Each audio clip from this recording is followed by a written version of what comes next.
बिस्मिल्लाहिर्रहमानिर्रहीम अस्सलाम वालेकुम रहमतुल्लाहि व बरकातुहू। प्यारे नाज़रीन, कैसे हैं आप सब लोग। उम्मीद करता हूँ कि अल्लाह पाक की रहमतों के ज़रिए से खैर वाफ़ियत से होंगे।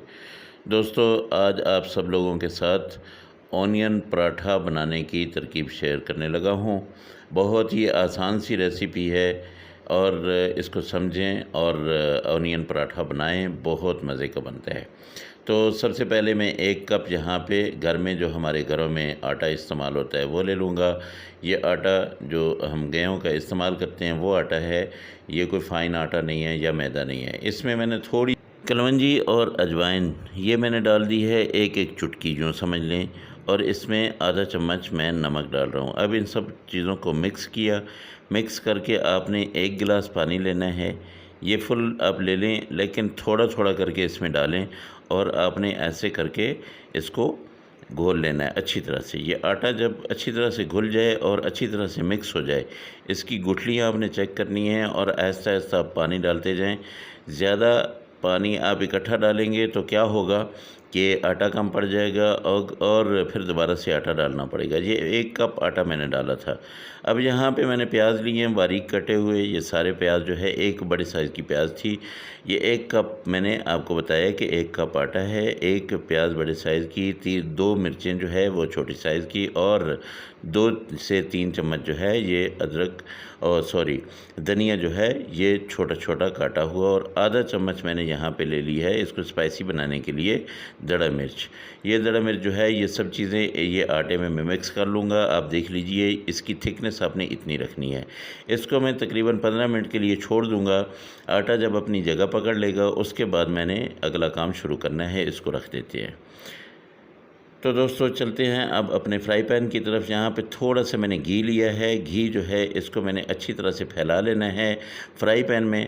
और यहाँ पे मैं लूँगा वो जो मैंने आटा बना के रखा हुआ था, ये देखिए, ये वाला गोल जो है, ये 2 चम्मच मैं डाल दूँगा यहाँ और इसको अच्छी तरह से फैला दूँगा। ये 2 चम्मच से ज़्यादा आप ना डालिएगा, वरना मोटा हो जाएगा तो फिर आपसे ये सही तरह से पकेगा नहीं। आपने 2 चम्मच डालने हैं, लेकिन इसको अच्छी तरह से फैला देना है। ये ऐसे करके आप इसको फैलाते जाएं और साइडों पे आप डालते जाएं। ये एक साइड से जब अच्छी तरह से पक जाता है तो दूसरी साइड से, ऊपर वाली साइड से इसका कलर जो है वो ज़रा चेंज हो जाता है। तो आपने आराम सुकून से ऐसे करके इसको पलट देना है। तो इस तरफ से भी आपने इसी तरह पकाना है। ये तकरीबन 3 से 4 मिनट आपने हल्की आंच पे, आंच तेज़ नहीं करनी है वरना ये जल जाएगा। इसको हमने अच्छी तरह से पकाना है।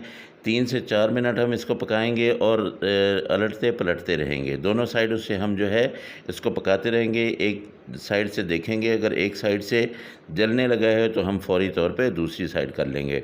तो दोस्तों, ये बहुत ही मज़ेदार किस्म के ये पराठे बनते हैं। आपने ज़रूर बनाने हैं अपने बच्चों के नाश्ते के लिए या उनको स्कूल में लंच बॉक्स के लिए। ये आप बना के दें, इनको आप रोल करके दें या वैसे दे दें। बहुत ही मज़ेदार किस्म के ये पराठे जो है ये बनेंगे। इनके ऊपर देसी घी आपने ज़रूर लगा देना है। पराठे के ऊपर थोड़ा सा एक साइड पे आप देसी घी लगाएं और फिर देखें इसकी खुशबू कितनी भीनी भीनी आती है। ये खुशबू जो यहाँ पे फैल रही है ना, ये फैल रही है प्याज की, और उसके साथ जो है ये देसी घी की इतनी प्यारी खुशबू फैली हुई है कि दिल करता है अभी निकाल के बंदा खा ले। तो ये मेरा एक पराठा हो गया रेडी। अब इसको मैं निकालता हूँ और उसके बाद जो है ये दूसरे पराठे भी मैं तैयार करता हूँ। सारे पराठे आपको तैयार करके फिर मैं दिखा देता हूँ। छोटे छोटे पराठे बनाने हैं, 2 चम्मच ही बनाने हैं। हर पराठे को 2 चम्मच से ही बनाना है। अच्छी तरह से फैला लेना है। ये सारे बना के मैं आपको दिखा देता हूँ कितने मज़े के बनते हैं और इनकी लुक कितनी प्यारी आती है। ये देखिए माशाल्लाह। इसके साथ आपने अचार लेना है या फिर इसके साथ आपने आलू की भुजिया लेनी है। इसके साथ आपने दही या चटनी या आपने केचप वगैरह नहीं लेना है। इसके साथ आप लस्सी ज़रूर लीजिएगा। बहुत मज़े का ये पराठा जो है लस्सी के साथ लगता है। तो दोस्तों, मेरे ये वीडियो अगर आप लोगों को पसंद आए तो मेरे चैनल को ज़रूर सब्सक्राइब कीजिएगा और बेल आइकन को ज़रूर दबा दें, ताकि हमारा और आपका जो है ये रिश्ता हमेशा से कायम व दायम रहे और ऐसे ऐसे पराठे जो है मैं बनाता रहूँ, आप लोग खाते रहें। तो ये आपने ज़रूर बनाना है, मुझे बताना है कि आपका पराठा कैसा बना। अल्लाह पाक की रहमतें, अल्लाह पाक की नेमतें आप सब लोगों के घरों में बारिश की तरह बरसती रहें।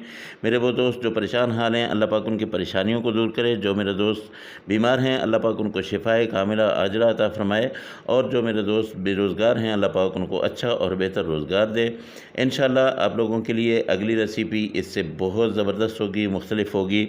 आपसे फिर मुलाकात होगी। मुझे इजाज़त दें, आपने ज़रूर पराठा बनाना है, फिर मुझे बताना भी है। अल्लाह हाफ़िज़। अस्सलामु अलैकुम व रहमतुल्लाहि व बरकातुहू।